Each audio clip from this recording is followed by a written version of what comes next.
পায়েল নামের একটি মেয়ে ছিল। সে রোজ বিকেলে তার পোষা কুকুরটিকে নিয়ে পার্কে যেত। একদিন পার্কের মাঝে একটি রাস্তার কুকুর দেখা যায়।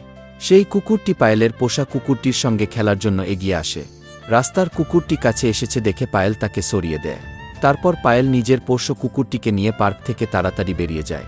রাস্তার কুকুরটি অসহায়ের মতো বসে কাঁদতে থাকে। এর কিছুদিন পর পায়েল সকালে কাঁধে ব্যাগ নিয়ে অফিস যাচ্ছিল কাজের জন্য। তখন হঠাৎই কোথা থেকে একটা ছিনতাইবাজ পায়েলের পিছু নেয়।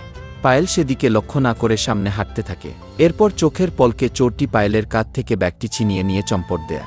পায়েল হতবাক হয়ে চিৎকার করে আর চোরটির পিছনে দৌড়ায় পাকড়াও করার জন্য। কিন্তু আপ্রাণ চেষ্টা করেও পায়েল চোরটিকে ধরতে না পেরে হাঁপিয়ে ওঠে এবং থমকে দাঁড়িয়ে যায়। ঠিক সেই মুহূর্তেই হঠাৎ কোথা থেকে হাজির হয় সেই রাস্তার কুকুরটি। সেই কুকুরটি চোরটিকে ধরার জন্যে তার পিছনে দৌড় দেয় আর ঘেউ ঘেউ করতে থাকে।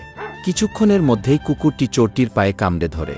বিপদ বুঝতে পেরে চোরটি ব্যাগটি মাটিতে ফেলে নিমিষে উধাও হয়ে যায়। এরপর কুকুরটি ব্যাগটি মুখে তুলে পায়েলের কাছে নিয়ে যায়। পায়েল ব্যাগটি হাতে নিয়ে কুকুরটিকে জড়িয়ে ধরে আর কাঁদতে থাকে, সেদিনের ভুলের কথা মনে করে। এরপর পায়েল ভুল সংশোধন করার জন্য কুকুরটিকে বাড়ি নিয়ে আসে। নিজের পোষ্য কুকুরটির সঙ্গে আলাপ করিয়ে দেয়। দুটি কুকুরের মধ্যে খুবই বন্ধুত্ব গড়ে ওঠে এবং তারা আনন্দে খেলা করতে থাকে।